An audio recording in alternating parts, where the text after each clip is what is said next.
Assalamu alaikum, welcome to Mehdi's Academy. I'm your teacher Said Ghulam Mehdi Shah and आज हमारा topic है What is letter and what is word। तो सबसे पहले हम start करेंगे लेटर्स से कि लेटर क्या होता है। हर्फ किसी भी लैंग्वेज की बुनियादी इकाई को कहा जाता है। तो आइए सबसे पहले देखते हैं कि लेटर की डेफिनेशन क्या है। Symbols from A to Z in English language, each one of them is called a letter। English जुबान में जो ए से लेकर जेड तक निशानियां मौजूद हैं, सैंपल्स मौजूद हैं, उनको लेटर्स कहा जाता है। आइए अब बात करते हैं कि लेटर को बेसिक यूनिट क्यों कहा गया है। लेटर को बेसिक यूनिट दरअसल इसीलिए कहा गया है कि ये एक बेसिक प्लेटफॉर्म है जहां से हम लेटर्स को गैदर करके आगे वर्ड्स बनाते हैं और वर्ड्स को गैदर करके सेंटेंस बनाते हैं। इसीलिए लेटर्स को basic unit of any language, किसी भी जुबान का बुनियाद बेसिक कहा जाता है। और जैसे ए बी सी डी आगे जेड तक जो सारी इंग्लिश लैंग्वेज में सिंबल्स हैं उन्हें हम लेटर्स कहते हैं। तो इसके बाद जो हमारा टॉपिक है या जिसे हम डिस्कस करने वाले हैं वो है वर्ड। तो आइए सबसे पहले जानते हैं कि वर्ड की डेफिनेशन क्या है।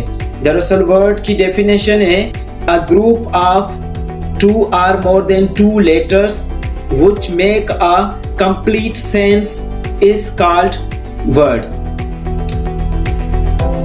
अब अल्फाज क्या है या लफ्ज क्या है। अब आइए पढ़ते हैं कि लफ्ज क्या है।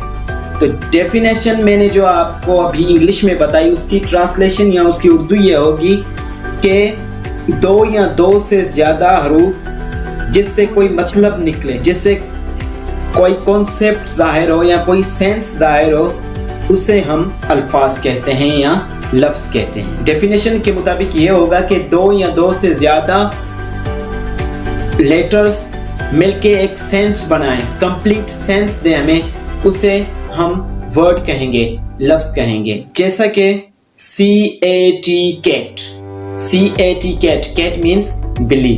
अगर मैं इसे उल्टा कर दूं, जैसे कर दूं T-C-A, या बुक को ले लें B-O-O-K, बुक मीन्स किताब। अगर मैं इसे उल्टा कर दूं O-K-O-B, तो ये कोई सेंस नहीं जाहिर कर रहा, हमें एक कंप्लीट सेंस नहीं दे रहा, इससे कोई मतलब नहीं निकल रहा, तो हम इसे वर्ड नहीं कहेंगे। उसकी एक प्रॉपर अरेंजमेंट है जो कि है B-O-O-K। अगर मैं एप्पल का एग्जांपल लूं तो होगा A-P-P-L-E, एप्पल मीन्स सेब। लेकिन मैं अगर इसे उल्टा कर दूं जैसे कि P-A-P-E-L, इस तरह या इससे भी उल्टा, तो ये कोई कंप्लीट सेंस नहीं दे रहा। देखने वाला उसे देखेगा और उसे कोई भी सेंस नहीं आएगा, उसे नहीं समझ आएगा कि ये क्या लिखा हुआ है। अगर मैं उसे करेक्ट ऑर्डर में या अरेंजमेंट में लिखूंगा तो देखने वाला इजीली अंडरस्टैंड कर सकेगा।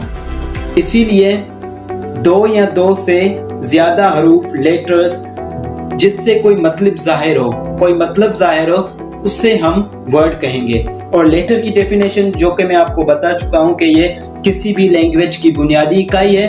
और इसकी डेफिनेशन ये है कि किसी भी लैंग्वेज में जो उनके सैंपल्स होती हैं, निशानियां होती हैं, उन्हें लेटर्स कहा जाता है। और लेटर्स से ही आगे हम वर्ड्स बनाते हैं और देन वर्ड्स के बाद सेंटेंसेस और देन कंप्लीट पैराग्राफ एटसेट्रा। तो ओके स्टूडेंट्स, मुझे उम्मीद है कि आज का लेक्चर आपको कंप्लीटली समझ आ चुका होगा। नेक्स्ट लेक्चर में मिलेंगे एक नए टॉपिक के साथ जो होगा sentences, types of sentences. Sentences क्या होते हैं और उनके टाइप्स कितने हैं। आज के लिए इतना ही। खुदा हाफिज।